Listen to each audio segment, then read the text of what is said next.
Hey everybody, welcome back to Rashley's Barbecue. Wayne, this video is for you. We're going to do some baby back pork ribs on the Goodwin Heritage Oven. We got the fire lit outside. Let's get started.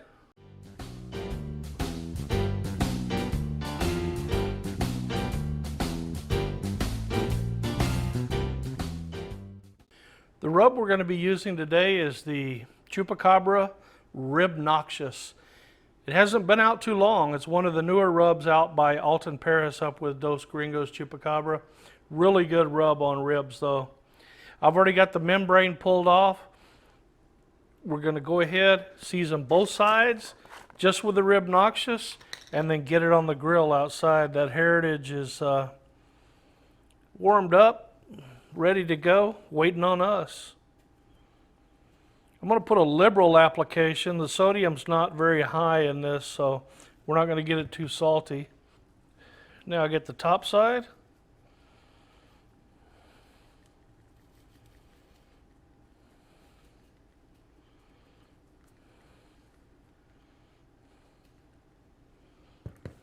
There's a lot of things you could do. The Ribnoxious has a little sweet to it, a little heat, a little salt, not too much though. You could add more brown sugar, whatever you want to do. Totally up to you, but we're just going to go straight rub, put them on the grill outside, and see how they come out. The good one's warmed up to just a touch over 250. It looks like about 260 or so. But temperature will come down as we open it up to put the ribs in. We're going to use the middle shelf. A little bit of heat comes from the firebox on the bottom shelf. Probably be okay, but we're just going to use the middle shelf. Slide them in there, get it shut, and let it go.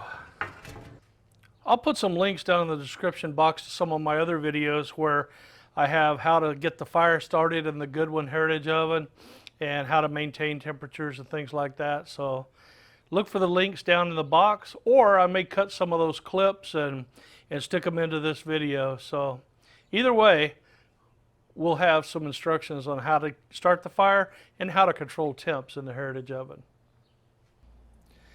All right, it's been about 4.5 hours. We didn't wrap them or anything like that. We just let them go straight through.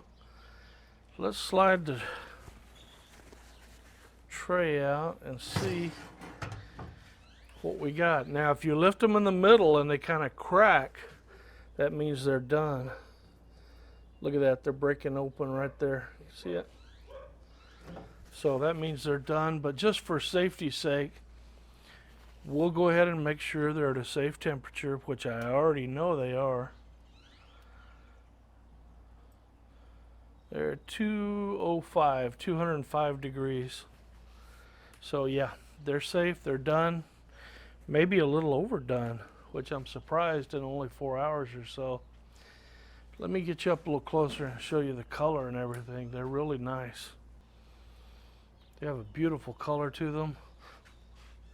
Yeah, I don't know if you can see it from that shot, but some pullback from the bones. The bones are kind of turned down, but they look really good. Let's get them inside. Let them rest just a little bit. We'll cut them open and we'll give them a try. Oh, that looks good.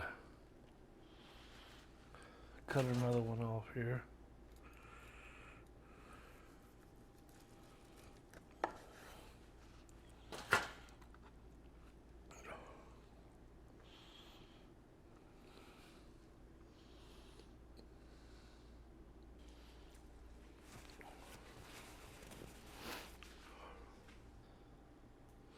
Baby back ribs from Bob Stark's Meat Shop, seasoned with Chupacabra Ribnoxious seasoning. Man, it don't get any better than that.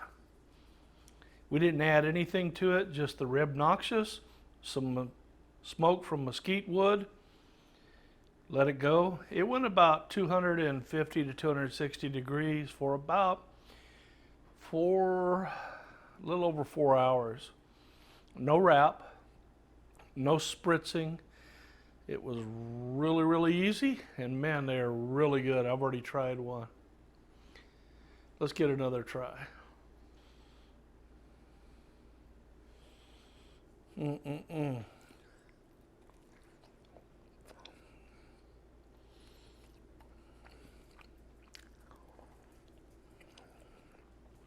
That is so awesome. And you saw how much rub I put on there, but it's still not over salty.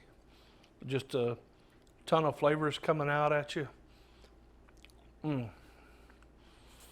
That's a winning rub right there, guys. If you don't believe me, check with Alton over at Chupacabra and see how many competitions it's already won, and it just came out recently. Really good stuff.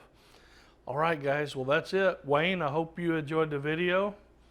I'll try to throw some educational video clips in here of how to start the grill and stuff like that, like I said in the beginning, so that you can see about the new Heritage oven that I believe you just bought. Guys, that's it for now. We'll be back later on with more videos from Rashley's BBQ. Until then, God bless and adios.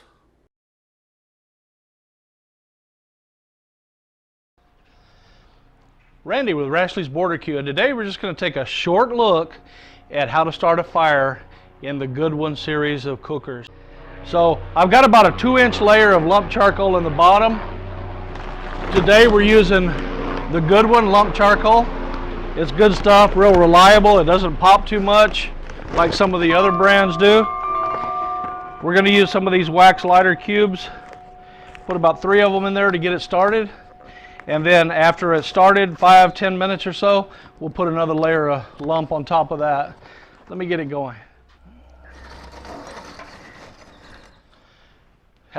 Let's go ahead and get those 3 starters lit.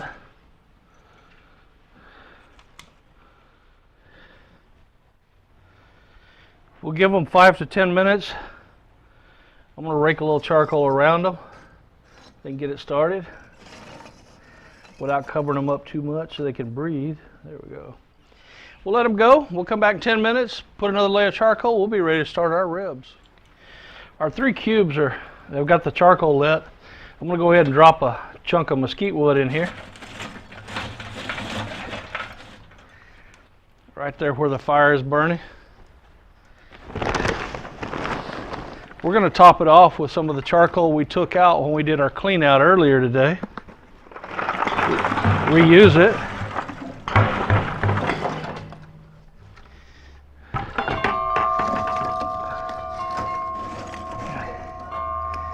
I'm going to leave the vents wide open. I've got the damper wide open on this side and let that run for another 10 minutes or so, and we'll be ready to put some ribs on.